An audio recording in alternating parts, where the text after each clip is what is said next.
Assalamualaikum warahmatullahi wabarakatuh. Selamat pagi rekan-rekan dan dosen pengampu. Dr. Rahmat Nopriarti. Nama saya Dinda Permatasari dari kelompok 2 akan mempresentasikan makalah kami yang kami buat berjudul Hakikat Negara dan Penyimpangannya. Dalam presentasi ini, kita akan membedah mengapa negara itu ada, apa tujuan idealnya, dan bagaimana kekuasaan di dalamnya bisa menyimpang dari hakikat aslinya.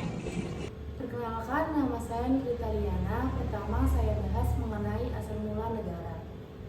Perlu dipahami bahwa kajian ini bersifat abstrak dan universal, bukan sekadar menelusuri sejarah lahirnya satu negara tertentu. Pertama, hakikat negara. Negara adalah organisasi kekuasaan terbesar yang diciptakan manusia untuk mengatur kehidupan bersama agar terciptanya ketertiban. Assalamualaikum warahmatullahi wabarakatuh. Saya Lutfi Eka Lestari dengan NPM 2508010411. Jadi di sini saya dari kelompok B Ilmu Negara, dan di sini saya akan melanjutkan penjelasan yang sudah melanjutkan penjelasan yang sudah dijelaskan oleh teman saya sebelumnya, yaitu keamanan dan kepastian hukum, yang dimana negara bukan sekedar alat kekuasaan, melainkan sarana untuk mencapai kesejahteraan rakyat. Para pemikir klasik memberikan landasan moral bagi tujuan negaranya. Aristoteles, negara adalah persekutuan untuk mencapai kebaikan tertinggi bagi manusia. Perkenalkan, nama saya Septia Fitri Ramadini. Di sini saya akan menjelaskan tentang Plato dan modern.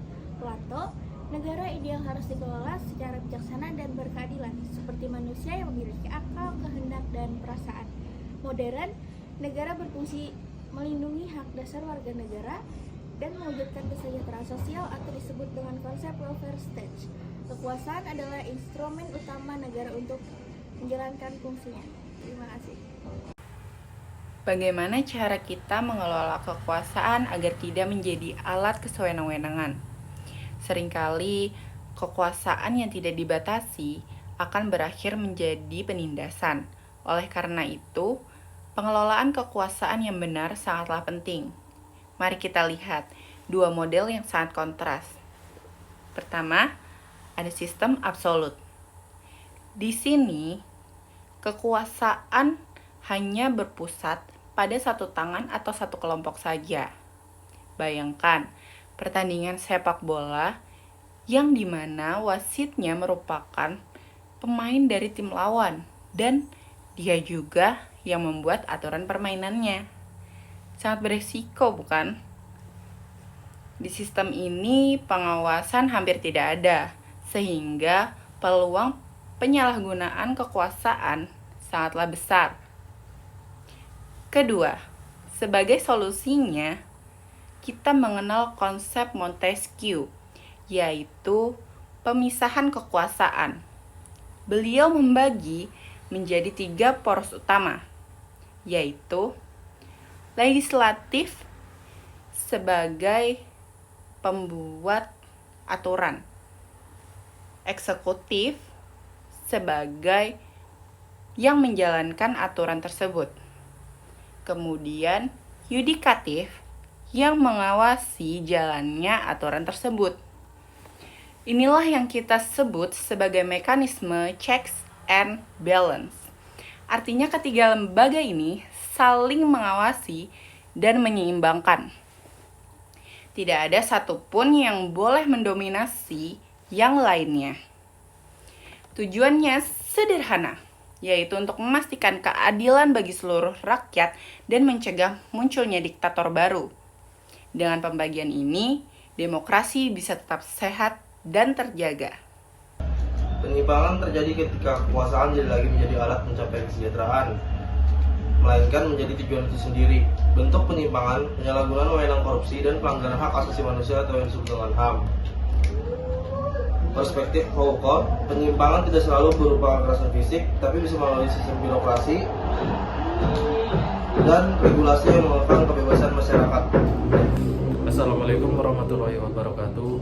Perkenalkan, nama saya Putra Ardana dengan NPM 25010427. Jadi saya akan melanjutkan materi teman saya. Secara halus, bagaimana dengan Indonesia? Indonesia lahir bukan sebagai negara kekuasaan atau Mekstal, melainkan sebagai negara hukum yang demokratis.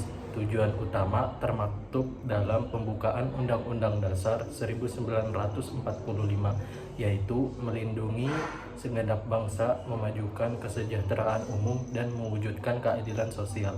Sekian. Assalamualaikum warahmatullahi wabarakatuh. Perkenalkan, nama saya Regi Gana Setia Putra dengan NPM 250 80 10 592. Jadi di sini saya akan melanjutkan materi teman saya.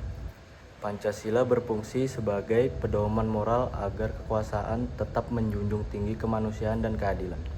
Jika negara menyimpang, dampaknya sangat serius. Hilangnya kepercayaan publik, ketimpangan ekonomi, hingga krisis legitimasi. Oleh karena itu, hukum berperan sebagai panglima. Hukum harus membatasi kekuasaan penguasa. Menjamin hak-hak rakyat agar negara tetap berada di koridor yang benar. Sebagai penutup, dapat kami simpulkan bahwa satu negara pada hakikatnya adalah pelayanan kepentingan rakyat, bukan alat penindas. 2. Keseimbangan antara hukum dan kekuasaan adalah syarat mutlak agar tidak terjadi penyimpangan. 3. Saran kami, masyarakat perlu meningkatkan partisipasi aktif dan kesadaran hukum untuk mengawasi jalannya pemerintah agar tetap transparan dan akuntabel.